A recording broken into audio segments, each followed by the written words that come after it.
সালাম আলাইকুম রহমতুল্লাহ বারকাতুহ। গত পরশু রাতে একটা বেশ ইন্টারেস্টিং ব্যাপার ঘটছে। আপনারা জানেন, জুলাইয়ের 14 তারিখ রাতে একটা সংবাদ সম্মেলন হয় এবং সেখানে শেখ হাসিনাকে একটা প্রশ্ন করা হয়, যেটা জবাবে সে ছাত্রছাত্রীদেরকে রাজাকারের নাতি বলে। স্বাভাবিকভাবেই এরপর ছাত্ররা প্রচন্ডভাবে রিয়াক্ট করে এবং হলগুলোতে, ক্যাম্পাসগুলোতে, বিশেষ করে ঢাকা ইউনিভার্সিটি ক্যাম্পাসে আহ, মিছিল হয় এবং সেই মিছিলের মূল স্লোগান ছিল, তুমি কে আমি কে রাজাকার রাজাকার। এই স্লোগান এবং মিছিলগুলোর ভিডিও ভাইরাল হয়ে যায় এবং রাতারাতি এটা একটা ন্যাশনাল ইস্যুতে পরিণত হয়। আর এরপর কি হয়েছে এটা আমরা মোটামুটি সবাই জানি। এই সিচুয়েশনটা ক্রমাগত এসকেলেট করতে থাকে। তো এই যে স্লোগানটা, এটা ছিল আসলে একটা টার্নিং পয়েন্ট এবং এটা ছিল এই আন্দোলনের সবচেয়ে জনপ্রিয় স্লোগান। এই আন্দোলনে আরো কিছু স্লোগান ছিল, যেমন একটা স্লোগান ছিল ভুয়া ভুয়া, এটা একটা স্লোগান ছিল। আর একটা স্লোগান ছিল ছি ছি হাসিনা লজ্জায় বাঁচি না। But by far the most popular slogan was, তুমি কে আমি কে রাজাকার রাজাকার। এখন গত পরশু অর্থাৎ 14 সেপ্টেম্বর ছিল এই ঘটনার 2 মাস পূর্তি। তো এই উপলক্ষে সম্ভবত সমন্বয়কদের অনেকে, সবাই না বাট সিগনিফিক্যান্ট কয়েকজন, তারা স্ট্যাটাস দেন এবং সেই স্ট্যাটাসে এই স্লোগানটা বদলা যায় ইন্টারেস্টিংলি। যেটা হয় যে তারা ওই দিনের স্লোগান হিসেবে বা ওই রাতের স্লোগান হিসেবে বা ওই রাতের আইকনিক স্লোগান হিসেবে এমন কিছু স্লোগান সামনে নিয়ে আসেন যেগুলো আসলে মানুষের কাছে খুব একটা পরিচিত না। এর মধ্যে একটা স্লোগান হলো, তুমি নও আমি নই রাজাকার রাজাকার। আরেকটা লেখা হয়েছে, সেটা হলো, শেখ হাসিনা স্বৈরাচার, আমরা নই রাজাকার। এবং যেটা সবচেয়ে বেশি আসছে সেটা হলো, কে রাজাকার তুই রাজাকার তুই রাজাকার। তো এই স্লোগানগুলোর ব্যাপারে ছাত্রনেতারা মিথ্যা বলতেছেন, এটা আমি মনে করি না। আম, ওই রাতে এই স্লোগানগুলো দেয়া হয়েছে, এটা হতেই পারে, আমি ধরে নিচ্ছি এগুলো দেয়া হয়েছে। বাট নিঃসন্দেহে ওই রাতের এবং এই আন্দোলনের মূল স্লোগান ছিল, তুমি কে আমি কে রাজাকার রাজাকার। প্রশ্ন হলো, এই ঐতিহাসিক স্লোগানকে তারা এড়ায় গেলেন কেন? It's quite strange. তো এটার বিভিন্ন ব্যাখ্যা দেওয়া হচ্ছে। কেউ কেউ বলতেছেন যে এই স্লোগানগুলো তো আন্দোলনের সময় দেওয়া হয়েছে, তাই এগুলো সামনে আনলে সমস্যা কি? কোনো একটা স্লোগানকে আঁকড়ায় ধরে রাখতে হবে এমন তো কোনো কথা নাই। কেউ কেউ বলতেছেন যে যারা জাস্ট নিজেদের অভিজ্ঞতা শেয়ার করতেছেন, যে তারা নিজেরা কোন স্লোগান দিয়েছেন সেটা তারা শেয়ার করতেছেন। তো এই কথাগুলোর মধ্যে সমস্যা যেটা, সেটা হলো, সবই বুঝলাম, কিন্তু মূল স্লোগানটা এড়া যাওয়ার কারণটা কি? এটা একটা প্রশ্ন। দ্বিতীয় একটা প্রশ্ন হলো যে অপরিচিত যে স্লোগানগুলো, মানে তুলনামূলকভাবে অপরিচিত যে স্লোগানগুলো, এগুলোকে কেন মূল স্লোগান হিসেবে দেখানোর চেষ্টা করা হচ্ছে? এগুলোকে কেন আইকনিক স্লোগান হিসেবে দেখানোর চেষ্টা করা হচ্ছে? এটা হলো আরেকটা প্রশ্ন। তৃতীয় যে পয়েন্টটা, যেটা বেশ কনসার্নিং, সেটা হলো, তুই রাজাকার, এটা একটা আওয়ামী স্লোগান এবং এটা একটা শাহবাগী স্লোগান। তাদের ভাষায় এটা একটা ফ্যাসিবাদী স্লোগান। তো এটাকে যদি 14 জুলাই রাতের মূল স্লোগান বলা হয়, তখন এটা বেশ অ্যালার্মিং একটা ব্যাপার। এখন একটা বিষয় হলো যে ওই সময়ে ছাত্র নেতাদের বা সমন্বয়কদের মধ্যে আহ, আমি রাজাকার বা তুমি কি আমি কে রাজাকার রাজাকার এই স্লোগান দিয়ে কিছু মিসগিভেন্স থাকতেই পারে। তারা কেউ মনে করতে পারেন যে এটা পলিটিক্যালি কারেক্ট না, তারা কেউ মনে করতে পারেন যে এটা হয়তো বা ট্যাকটিক্যালি সাউন্ড না, যে এর ফলে হয়তো বিতর্ক তৈরি হবে। And probably I would have agreed with them. But at the end of the day, the fact of the matter is যে ঘটনা তো ঘটে গেছে এবং এটাই ছিল ওই দিনের স্লোগান। আলটিমেটলি এই স্লোগানটাই ছাত্ররা গ্রহণ করছে, এই স্লোগানটাই জনতা গ্রহণ করছে এবং এটাই আন্দোলনের মূল স্লোগান হয়ে দাঁড়াইছে। এটা বাস্তবতা। এই স্লোগান এখন ইতিহাসে ঢুকে গেছে, it's a part of history now. ব্যক্তিগতভাবে যদি বলি, I only started to pay attention after this slogan went viral. এই স্লোগান ভাইরাল হওয়ার পরে আমি আসলে এটা মনোযোগ দেওয়া শুরু করছি, কারণ এবং আমি মনে করি এটা আসলে আরো অনেকের জন্য, শুধু আমার জন্য না। কারণটা হলো, 14 তারিখের আগ পর্যন্ত এটা ছিল বেসিক্যালি ছাত্রছাত্রীদের একটা আন্দোলন, মূলত পাবলিক ইউনিভার্সিটি ছাত্রছাত্রীদের একটা আন্দোলন, যেখানে তাদের আহ, স্বার্থের প্রশ্ন জড়িত। খারাপ কোনো স্বার্থ না, বাট মূলত তাদের স্বার্থের একটা প্রশ্ন জড়িত ছিল। সো 14 তারিখ পর্যন্ত বা 15 তারিখের আগ পর্যন্ত মানুষ এটাকে সিম্পলি একটা দাবি আদায়ের আন্দোলন হিসেবে দেখছে। কিন্তু যখন এই স্লোগানটা আসলো শেখ হাসিনার বাংলাদেশে, ইট ওয়াজ এই ট্রুলি র্যাডিক্যাল স্লোগান। কারণ এই স্লোগানের মাধ্যমে একদিকে 71-এর যে আওয়ামী ন্যারেটিভ, সেটাকে চ্যালেঞ্জ করা হয়েছে। এটার মাধ্যমে আওয়ামী হেজেমনিকে চ্যালেঞ্জ করা হয়েছে এবং এটা ছিল সরাসরি শেখ হাসিনার বক্তব্যের রিয়াকশন। অর্থাৎ এটার মাধ্যমে ছাত্র ছাত্ররা এবং শেখ হাসিনা ইমপ্লিসিটলি, সিম্বলিক্যালি সামনাসামনি চলে আসছিল। এবং এর আগে আমরা দেখছি যে 2018 সালেও কিন্তু কোটা আন্দোলন হয়েছে এবং সেই সময় শেখ মুজিবের ছবি বুকে ঝোলায় কিন্তু আন্দোলন করা হয়েছে। তো কোন জায়গায় 18 এবং 24 ডিফারেন্ট ছিল? বড় একটা ডিফারেন্স ছিল এটা যে এখানে হাসিনা বন্দনা হয় নাই, এখানে মুজিব বন্দনা হয় নাই, এবং শুরু থেকে এখানে আসলে ব্যক্তি হাসিনা, স্বৈরাচারী হাসিনা এই বিষয়গুলো প্রতিবাদের কেন্দ্র হয়ে উঠছিল। কাজেই একাত্তরের চেতনা না থাকা, একাত্তরের চেতনার প্রতি মানে একাত্তরের আওয়ামী চেতনার প্রতি, মুজিববাদী চেতনার প্রতি, হাসিনার ব্যাপারে, শাহবাগী ন্যারেটিভের বিরুদ্ধে একটা চ্যালেঞ্জ, একটা ডিফায়েন্স এই স্লোগানে ফুটে উঠছিল। সেই সাথে ছাত্রদের এই যে স্বতঃস্ফূর্ত প্রতিবাদ, তাদের এই যে মিছিল, তাদের এই রিয়াকশনারি বা রেবেলিয়াস যে স্পিরিট, এটা ইনফেকশাস ছিল, এটা পুরো সমাজকে নাড়া দিছিল। আর তারপর যা হয়েছে সেটা ইতিহাস। এরপর আন্দোলন ক্রমাগত এসকালেট করছে এবং আলহামদুলিল্লাহ 5ই আগস্ট শেখ হাসিনার পতন হয়েছে। কাজে লাইক ইট অর নট, জুলাইয়ের আন্দোলনে এই স্লোগান একটা ক্রুশাল রোল প্লে করছে এবং এটা ইতিহাসের অবিচ্ছেদ্য অংশ হয়ে গেছে। কাজেই মাত্র 2 মাসের মাথায় যখন এই স্লোগানটাকে ভুলে যাওয়া হয় বা এটাকে অলমোস্ট শাহবাগী একটা স্লোগান দিয়ে রিপ্লেস করার চেষ্টা করা হয়, তখন ব্যাপারটা সিগনিফিকেন্ট হয়ে দাঁড়ায়। ওই রাতে অন্য অনেক স্লোগান ছিল বা সমন্বয়কদের অনেকে এই স্লোগানটা দেন নাই, তাদের এটার ব্যাপারে আপত্তি ছিল। এটা হতেই পারে, there is nothing wrong with that, এটা কমপ্লিটলি অলরাইট। কিন্তু যখন 14 তারিখ রাতের কথা আসবে, আপনি যখন ইতিহাসের কথা বলবেন, ওই রাতের কথা বলবেন, ওই রাতের স্লোগানের কথা বলবেন, তখন অবশ্যই এই স্লোগানটা আসতে হবে। এটাকে যদি আপনি এড়ায় যাওয়ার চেষ্টা করেন, যেটা হয়েছে, অথবা এখানে যদি আপনি এটার বদলে অন্য কিছুকে ওই রাতের আইকনিক স্লোগান হিসেবে এস্টাবলিশ করার চেষ্টা করেন, যেটা হয়েছে, তখন সমস্যা তৈরি হয়। এটা লাইং বাই ওমিশন হিসেবে দেখা যেতে পারে। আর যদি একেবারে হালকা করে বলি, তাহলে বলতে হবে এটা রিভিশনিজম। তো এই ব্যাপারটা আসলে কেন ঘটলো? এটা কি কোইন্সিডেন্স নাকি এটা কোঅর্ডিনেটেড? আমি মনে করি ডেফিনেটলি এটা কোঅর্ডিনেটেড। চিন্তা ভাবনা করে, প্ল্যান করে, সমন্বয় করে কয়েকজন এই জিনিসটা করছেন, পোস্ট করছেন। তো এটা কেন? ডেফিনেটলি এখানে এটা একটা পলিটিক্যাল অ্যাক্ট হিসেবে করা হয়েছে এবং এটার মাধ্যমে এক ধরনের মেসেজ দেওয়ার চেষ্টা করা হয়েছে, আমার ধারণা। ভুল হতে পারে অবশ্যই, বাট এটা আমার ধারণা আর কি। অর্থাৎ স্লোগান বদলায় দেওয়ার এই ব্যাপারটার মধ্যে এক ধরনের রাজনীতি আছে। তো সেই রাজনীতিটা আসলে কি? একটা অবভিয়াস উত্তর হলো, এখানে জামাতের সাথে, বাংলাদেশ জামাত ইসলামের সাথে দূরত্ব দেখানোর একটা ব্যাপার থাকতে পারে। কারণ সমন্বয়কদের ব্যাপারে অনেকেই কিছু অভিযোগ করতেছেন, অনেকে না, কিছু নির্দিষ্ট গোষ্ঠী কিছু অভিযোগ করতেছে যে তারা হলো ইসলামিস্ট বা তারা জামাতের লোক, শিবিরের লোক বা হিজবুত তাহরীর এটসেট্রা এটসেট্রা।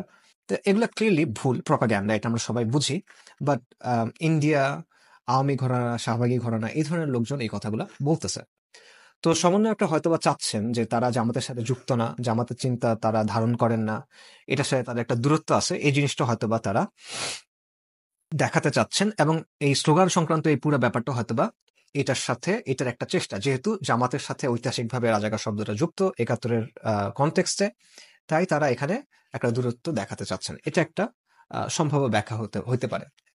এই ব্যাপারে একজন সমন্বয়ক তার ফেসবুক পোস্টে কিছুটা লিখছেনও, এবং তার তার বেসিক্যালি তার বক্তব্য হলো যে তিনি এই স্লোগানকে ওন করেন না, তিনি এটাকে প্রবলেমেটিক মনে করেন, এবং তিনি মনে করেন যে হাসিনার পতনের পর এই স্লোগান থাকা উচিত না, এবং এর মাধ্যমে তিনি জামাতকে লেজিটিমেসি দিতে চান না। অর্থাৎ এখানে কনসার্নটা জামাতের লেজিটিমেসি একটা কনসার্ন হইতে পারে, এটা একটা দিক। আরেকটা কারণ হইতে পারে, সম্ভাব্য কারণ, সেটা হলো যে বাংলাদেশের যে সুশীল, প্রগতিশীল এলিট ক্লাসটা আছে, তারা এই স্লোগানটা আসলে ভালোভাবে নেয় নাই, তখনও নেয় নাই, এখনো নেয় নাই, এবং তাদের মধ্যে এই স্লোগানটা নিয়ে একটা অস্বস্তি আছে। কাজেই এই স্লোগানের সাথে দূরত্ব তৈরি করে আপনি হয়তোবা তাদেরকে দেখাইতে পারেন যে দেখো, আমরা কিন্তু আসলে ইসলামিস্ট না, আমরা জামাত না, হিজবুত তাহরীর এটসেট্রা কিছুই না, এইসব স্লোগানের সাথেও আমরা নাই, আমরা বেসিক্যালি মিলাদ, মাজার, কাওয়ালি এই টাইপের ইসলাম নিয়ে আসি, আমাদের নিয়ে তোমাদের এত কনসার্ন হবার কিছু নেই, আমরা নিরীহ সুফিবাদী ইসলামের মানুষজন, এই টাইপের হয়তোবা একটা আশ্বস্ত করার ব্যাপার এখানে থাকতে পারে। ইন এডিশন, সুশীল সমাজের মতো ভারতকে আশ্বস্ত করার একটা রাজনীতিও হয়তো বা এখানে থাকতে পারে। I am not sure, it might be possible. আচ্ছা, তৃতীয় একটা দিক হলো, এই স্লোগানের রাজনীতির মাধ্যমে আন্দোলনের স্পিরিট এবং ইতিহাসকে নিয়ন্ত্রণ করার একটা চেষ্টা থাকতে পারে। তারা মনে করতে পারেন যে যেহেতু বৈষম্য বিরোধী ছাত্র আন্দোলনের নেতৃত্বে তারা ছিলেন, তাই আন্দোলনের স্পিরিট কি ছিল, আন্দোলনের স্লোগান কি ছিল, সেটা এখন তারা বদলে দিতে পারবেন রেট্রোস্পেক্টিভলি। অর্থাৎ ভবিষ্যৎকে নিয়ন্ত্রণ করার জন্য তারা অতীতকে নিয়ন্ত্রণ করতে পারবেন। আমি নিশ্চিত জানি না, এটা একটা সম্ভাবনা হতে পারে, নাও হতে পারে। কিন্তু যদি হয়ে থাকে, তাহলে এই চেষ্টা আসলে সফল হয় নাই, বরং ব্যাপকভাবে ব্যাকফায়ার করছে। ঢাকা ইউনিভার্সিটি সহ বিভিন্ন জায়গায় এই স্লোগানের বিরুদ্ধে মিছিল হয়েছে, এবং অনেক ক্ষেত্রে এই মিছিলের নেতৃত্ব যারা দিছে, তারা নিজেরা এই আন্দোলনের সহ সমন্বয়ক বা এই টাইপের লোক হিসেবে ছিলেন। তো এগুলো থেকে যেটা স্পষ্ট হয় সেটা হলো 1972 সালে শেখ মুজিব আর আওয়ামী লীগ কি করছিল, তারা একাত্তরের পুরো প্রজেক্টটাকে বা পুরো একাত্তরটাকে একটা মুজিববাদী বয়ানের মধ্যে নিয়ে ফেলছিল। সেটা তার বেসিক্যালি তারা একাত্তরকে হাইজ্যাক করছিল।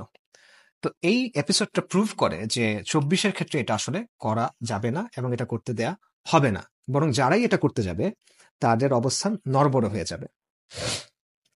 জুলাই আন্দোলন ছিল একটা ম্যাস আপরাইজিং। 16-17 জুলাইয়ের পর এটা ঢাকা ইউনিভার্সিটি বা পাবলিক ইউনিভার্সিটির কোনো আন্দোলন আর ছিল না। 18-19 তারিখে যদি প্রাইভেট ইউনিভার্সিটির স্টুডেন্টরা রাস্তায় না নামে, স্কুল কলেজের ছাত্ররা রাস্তায় না নামে, তাহলে কিন্তু আন্দোলন শেষ হয়ে যায়। কারফিউয়ের সময় প্রান্তিক এবং ভাসমান যে জনগোষ্ঠী তারা যদি রাজপথ দখল করে না রাখে, তাহলে কিন্তু আন্দোলন থেমে যায়। যাত্রাবাড়ি, শনির আখড়া, উত্তরা, বসিলার যে রেজিস্ট্যান্স, এটা ছাড়া কিন্তু আন্দোলন সফল হয় না। এবং বিভিন্ন রাজনৈতিক দলের লোকজন, মাদ্রাসার স্টুডেন্টরা এবং সব ঘরানার মানুষের সাপোর্ট এবং অংশগ্রহণ ছাড়া এই আন্দোলন কিন্তু কোনোভাবেই আসলে সফল হইতে পারত না। যে 17, 18, 19 জুলাই এর পর থেকে আন্দোলনের আসলে কোনো সেন্ট্রাল কমান্ড ওইভাবে ছিল বলে আমার কাছে মনে হয় না। একটা জায়গা থেকে বিবৃতি আসছে, কর্মসূচি ঘোষণা হয়েছে, এগুলো অবশ্যই সত্য এবং এটা আমরা অবশ্যই স্বীকার করি। এই ক্রেডিটকে কেউ অস্বীকার করতেছে না। কিন্তু আসলে এমন কোনো একক নেতৃত্ব ছিল না যারা জনগণকে সংগঠিত করছে, যারা জনগণকে উদ্বুদ্ধ করে রাজপথে নিয়ে গেছে এবং রাজপথে আন্দোলন সংগ্রামে নেতৃত্ব দিছে। কোনো ভ্যানগার্ড পার্টির নেতৃত্বে কিন্তু এই আন্দোলন হয় নাই। ইনফ্যাক্ট যারা রাস্তায় মোবিলাইজড হয়েছে তারা কিন্তু সমন্বয়কদের নিজস্ব জনশক্তি না, বিশেষ করে 17, 18, 19 এরপর থেকে। এবং আমরা জানি যে পুরো 1 মাসের যে আন্দোলন, এটাতে কিন্তু ঢাকা ইউনিভার্সিটিতে একজনও প্রাণ হারান নাই। যেখানে যাত্রাবাড়িতে একদিনেই আপনি দেখবেন যে কয়েক ডজনের বেশি মানুষ জান কোরবানি করতে হয়েছে। তো এটা জনমানুষের আন্দোলন ছিল। কাজেই যখন এই আন্দোলনটাকে ইতিহাসকে বদলায় দিয়ে বা ইতিহাসকে রিভিশন করে ক্রেডিটটা কোনো একটার দিকে নেওয়ার আপনি চেষ্টা করতেছেন, তখন মানুষ নেগেটিভলি রিয়্যাক্ট করতেছে এবং করবে, স্বাভাবিক। এই কারণেই মানুষ মাস্টার মাইন্ড বলেন বা স্লোগান বদলের ব্যাপার বলেন, এইগুলো আসলে ভালোভাবে নিচ্ছে না এবং সামনেও নিবে না। বরং এই কাজগুলোর ফলে যেটা হবে যে ছাত্ররা বা ছাত্র নেতারা জনবিচ্ছিন্ন হয়ে পড়ার একটা আশঙ্কা থাকবে। এই স্লোগান দিয়ে পুরো ব্যাপারটা আমি মনে করি যে এটা একটা ম্যাসিভ ব্লান্ডার ছিল, এবং এটা ছিল একটা কমপ্লিট মিসরিডিং অফ দ্য সিচুয়েশন। মানুষের পালস বুঝতে এখানে একেবারেই ব্যর্থতা দেখা গেছে, এবং এটা যদি, এই বুদ্ধিটা যদি বাইরের থেকে কেউ দিয়ে থাকে, সে আসলে ওনাদের ক্ষতি করছে। আর যদি এটা তাদের নিজেদের ডিসিশন হয়ে থাকে, তাহলে আমি সিনসিয়ারলি মনে করি যে ওনাদের যে থিঙ্কিং এবং তাদের যে ডিসিশন মেকিং প্রসেস, এটা নিয়ে আরো সতর্ক হওয়া দরকার, বা এখানে হয়তো আরেকটু রিভিউ দরকার আছে।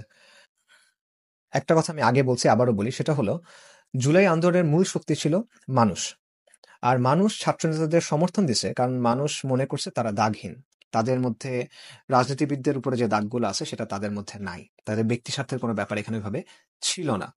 কিন্তু বর্তমানে এই যে বিষয়গুলো আসতেছে, এগুলো কিন্তু তাদের ব্যাপারে যে পাবলিক পারসেপশন, সেটাকে নেগেটিভ ভাবে ইম্প্যাক্ট করতেছে, এবং এই বিষয়গুলো তাদেরকে জনবিচ্ছিন্ন করতে পারে। তারপরে আমি মনে করি যে যতগুলো বিতর্ক হয়েছে, এই সবকিছুর পরও জনগণ, সামগ্রিকভাবে জনগণ ইনক্লুডিং মি, ছাত্রনেতাদের সাফল্য চায়, তাদের অবদান স্বীকার করে।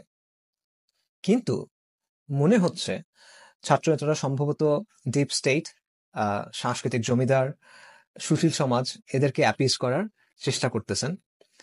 কিন্তু এই জনবিচ্ছিন্ন সুশীল সমাজকে অ্যাপিজ করার চেষ্টা করে আলটিমেটলি আসলে খুব একটা লাভ হবে না।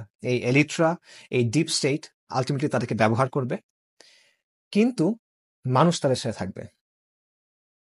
তাই তাদের উচিত গণমানুষের ভাষা বোঝা এবং মানুষের যে আকাঙ্ক্ষাগুলো আছে, মানুষের যে স্বার্থগুলো আছে, সেগুলোর প্রতিনিধিত্ব করা। জাস্ট রেটোরিক্যালি না, আসলেই মানুষের পালসটা বোঝা এবং মানুষের চাওয়াগুলো বোঝার চেষ্টা করা। কারণ এই মানুষরাই আন্দোলনকে সফল করছে, এবং এই মানুষ থেকে বিচ্ছিন্ন হলে আলটিমেটলি তারা ক্ষতিগ্রস্ত হবেন। আর আমাদের মতো সাধারণ মানুষের জন্য আমি যেটা বলবো সেটা হলো যে আমরা আসলে দেশ হিসেবে, সমাজ হিসেবে এখনো বেশ নাজুক একটা পরিস্থিতির মধ্যে দিয়ে আছি। এবং বর্তমান সিচুয়েশনে অ্যাট দ্য মোমেন্ট, রাজনীতি বা রাষ্ট্র যেভাবে চলতেছে, এখানে ছাত্ররা এখনো আমাদের জন্য least bad option, I would say least bad party. তো তাদেরকে আউট অফ হ্যান্ড খারিজ করে দেওয়া, এটা আসলে ঠিক হবে না। তবে একই সাথে আমাদের ভিজিল্যান্ট থাকতে হবে, আমাদের সোচ্চার থাকতে হবে, বিশেষ করে এই ধরনের রিভিশনিজম বা এই ধরনের চেষ্টাগুলোর বিরুদ্ধে। ইতিহাসকে বদলানোর ব্যাপারে বা আন্দোলনের ন্যারেটিভ বদলানোর যদি কোনো চেষ্টা হয়, এই ব্যাপারে আমাদের সতর্ক থাকতে হবে এবং সোচ্চার থাকতে হবে। একই সাথে আমাদেরকে আসলে গণমানুষের শক্তির যে ব্যাপারটা, এটা মাথায় রাখতে হবে। গণমানুষের শক্তি, রাজপথের শক্তি, এগুলো আসলে এমন একটা বাস্তবতা যেটা আসলে কেউ উপেক্ষা করতে পারে না। কিন্তু আমরা নিজেরা এই শক্তিকে ভুলে যাই এবং আমরা নিজেদের শক্তি সম্পর্কে আসলে বেখবর হয়ে যাই। এবং এই শক্তিকে আমরা ভুলে যাই বলেই খুনি হাসিনা ১৬ বছর ধরে আমাদেরকে এভাবে নির্যাতন করতে পারছিল। তাই গণমানুষ এবং রাজপথের এই শক্তির কথা আমরা যেন মনে রাখি এবং আমরা যেন এটা মাথায় রাখি যে আলটিমেটলি ইনসাফ বলেন, অধিকার বলেন, এগুলো আসলে কেউ প্লেটে সাজায় দেয় না, এগুলো আদায় করে নিতে হয়। প্রিয়।